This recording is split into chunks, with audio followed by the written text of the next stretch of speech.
Hello guys. आज यो हाम्रो प्लेलिस्ट सुरु भइरहेको छ र यो हाम्रो CSIT 7th sem advance Java कोर्सको लागि यो प्लेलिस्ट सुरु हुँदैछ। र आज हामीहरूले यो सब्जेक्टको लागि चाहिने जुन सफ्टवेयर हुन्छ आइडिई त्यसलाई इन्स्टल गर्छौँ। त्यसपछि जेडिके डाउनलोड गर्छौँ अनि हामी चाहिँ आफ्नो सिलेबसतिर कभर गर्छौँ है त। र हामी युनिट वाइज सबैमा जान्छौँ र आज हामी चाहिँ जस्ट सफ्टवेयर चाहिँ डाउनलोड गर्छौँ जसले गर्दा हाम्रो कोर्स अगाडि बढ्न सकोस्। ओके, सो फर्स्ट मैले गुगल क्रोम खोलेँ र यहाँ तपाईँहरूले लेख्नुहोस् डाउनलोड इन्टेलिज आइडिया भनेर। र यो जेट ब्रेन्सको जाबाको लागि यो चाहिँ आइडी युज हुन्छ। तपाईँहरू यसलाई मजाले डाउनलोड गर्नुहोस्।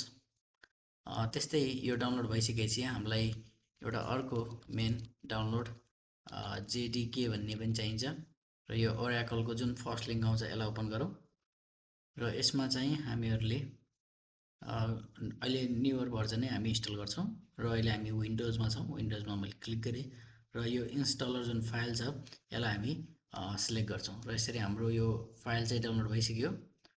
ओके, र यसलाई म एकछिन वेट गर्छु।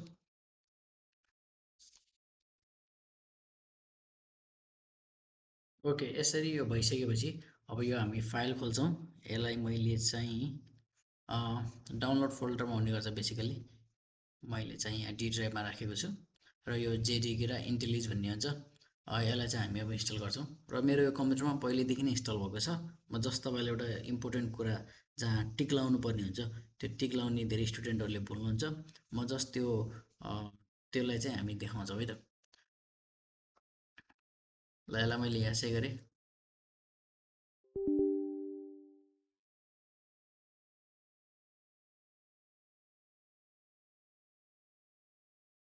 र यो अब इन्स्टलेसनको लागि ओपन भइसकेको छ। ओके, यस गरिदिउँ। नेक्स्ट अनइन्स्टल भन्छ, यसलाई म एकछिन अनइन्स्टल गरिनँ। नेक्स्ट नेक्स्ट ओके, यसलाई म ब्याक गरेर एक्चुअली यो मैले के भन्छ भन्दा योमा तपाईँहरूले कतै यस्तो टिक लाउने ठाउँहरू आउँछ, धेरै टिक लाउने ठाउँ आउँछ, त्यहीमा चाहिँ जस्ट तपाईँहरूले चाहिँ के गरिदिनु होला भने टिक लगाइदिनु होला है त। सो यो कस्तो हुन्छ भने अहिले यहाँ मसँग छैन। जस्ट नोट गर्नु होला, कतैतिर यहाँ धेरै ठाउँमा टिक लगाउने आउँछ, त्यो ठाउँमा चाहिँ टिकहरू लगाउनु होला है त। अरू त्यो केही पनि गर्नु पर्दैन, नेक्स्ट नेक्स्ट नेक्स्ट गर्ने हो र यो आफै सकिन्छ। त्यसपछि हामीहरू के गर्छौँ भने जुन यो जेडिके इन्स्टलर थियो त्यो जेडिके इन्स्टलरलाई पनि हामी इन्स्टल गर्छौँ। कहाँ थियो भनेपछि यो डी ड्राइभमा यो जेडिके पनि के हुन्छ भन्दा नर्मली यसलाई क्लिक गर्नुभयो भने नेक्स्ट नेक्स्ट नेक्स्ट गर्ने हो। यो पनि आफै इन्स्टल भइहाल्छ है त। सो यो मेन दुईवटा कुराहरू हुन्छ, यसलाई डाउनलोड गरेर हामीले इन्स्टल गऱ्यौँ। अब नेक्स्ट भनेको के गर्ने भन्दा सिएमडी खोल्ने। सिएमडी खोलेर यहाँ हामी लेख्छौँ जावा। यदि जावा लेख्दा यस्तो केही चलिरहेछ भने तपाईँहरूको सक्सेसफुल्ली जेडिके इन्स्टल भयो। अब हामीहरू केही गर्नु पर्दैन, यसलाई क्लोज गऱ्यौँ। र अब हामी के गर्ने भन्दा यो जुन हाम्रो इन्टेलिज भर्खर डाउनलोड भएको छ यसलाई हामी क्लिक गर्छौँ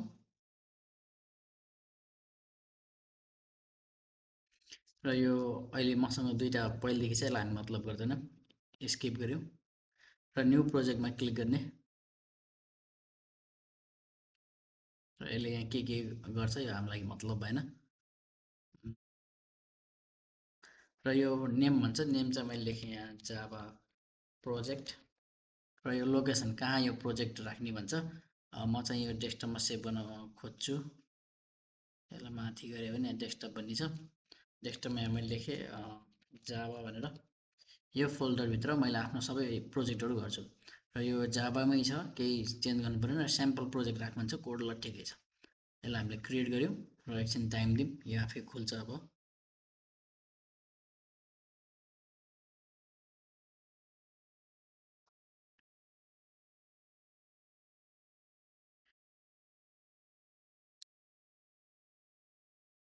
ओके, यो हेर्न सक्छ मेन डट जावा भन्ने पहिलेदेखि नै आइसकेको छ र यहाँ एउटा केही स्याम्पल कोड पनि दिएको छ। अब यसलाई रन गर्नलाई हामीसँग यहाँ एउटा बटन दिएको हुन्छ, यसलाई हामी रन गर्छौँ।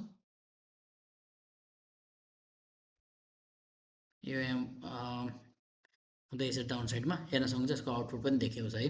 सो अहिले आउटपुट के छ हामीसँग मतलब भएन, जस्ट हाम्रो चाहिँ यो रन भयो भन्ने कुरो हो। र यही कुरा म तपाईँहरूलाई सिएमडीबाट पनि रन गर्न सिकाउँछु। पहिलो स्टेप विन्डोज 8 दबाएर हामी सिएमडी खोल्छौँ। सिएमडी दबाइसकेपछि हाम्रो यो जुन रुट फोल्डर छ सोर्स भन्ने, यहाँ क्लिक गर्ने। अब के दबाउने भन्दा चाहिँ हाम्रो पहिला हामी यहाँ क्लिक गर्छौँ, त्यसपछि control shift C, control shift C गऱ्यो भने यसको पाथ चाहिँ कपी हुन्छ। अनि हामी चाहिँ यसलाई सिएमडीमा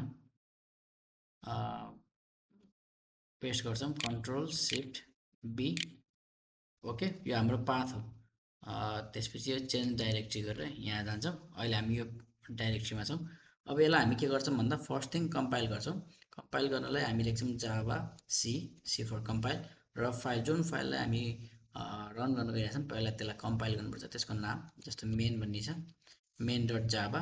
यो डट जावा लेख्नुपर्छ है कम्पाइल गर्ने बेला, र इन्टर हाने। यदि केही एरर छैन भने यो चाहिँ कम्पाइल हुन्छ। र एउटा कुरा यहाँ नोट गर्नुभयो भने बाइट कोड पनि हामीसँग आइसक्यो। यो डट क्लास भन्ने जुन आएको हुन्छ यसलाई हामी बाइट कोड भन्छ। यो हाम्रो क्रिएट भइसकेपछि अब यसलाई चाहिँ हामी रन गर्छौँ है। सो रन कसरी गर्ने भन्दा अब म फेरि यसैमा लगेँ सिएमडीमा। अब एकचोटि फेरि जावा मात्र लेख्ने, अनि फाइलको नाम मेन मात्र, डट योचोटि लेखिँदैन, जस्ट फाइलको नाम मात्र, र इन्टर हान्यो भने यसको हाम्रो आउटपुट पनि आयो। So basically most of the time मैले चाहिँ यही सिएमडीबाट रन गर्छु। यदि तपाईँहरूलाई गाह्रो लाग्यो भने यहाँदेखि गर्दा हुन्छ। र पछि हामीहरू प्रोग्रामिङ गर्ने बेला तपाईँको भनौँ न कम्प्लेक्स यही युनिट 5हरूमा जाने बेला चाहिँ सिएमडीबाटै इम्पोर्टेन्ट पनि हुन्छ। त्यही भएर बेस्ट प्र्याक्टिस चाहिँ सिएमडी नै चलाउँदा बेटर हुन्छ है त। ओके, यो भइसक्यो। म एकचोटि फेरि लास्ट रन गर्न सिकाउँछु है सिएमडीबाट। अझै सजिलो तरिका छ।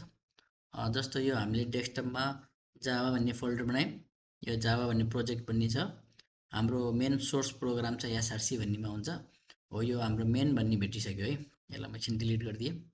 यो मेन डट जावा जहाँ हुन्छ यो लोकेसन भेटिसकेपछि हामीले क्लिक गर्ने। यहाँ क्लिक गरेर सिएमडी लेख्यो भने अटोमेटिकल्ली त्यही पाथमा खुल्छ कि। अनि त्यसपछि त हामीले के गर्न छ र, जस्ट हामी जावा सी लेख्ने, अनि फाइलको नाम मेन डट जावा लेख्यो भने अब हाम्रो बाइट कोड जेनेरेट हुन्छ। हेर्नुसँग एउटा फाइल आयो यहाँ अटोमेटिकल्ली। अब यसलाई रन गर्ने जावा मेन। अब डट सर्ट लेख्ने होइन, जस्ट रन गऱ्यो भने यो चाहिँ हाम्रो प्रोग्राम रन भयो। सो यसरी हाम्रो यो रन हुन्छ। नेक्स्ट भिडियोमा चाहिँ म तपाईँले हाम्रो क्लास चाहिँ स्टार्ट हुन्छ है त। यो चाहिँ जस्ट अब हामी कोडिङको लागि स्टार्ट गर्नको लागि हो। Thank you very much.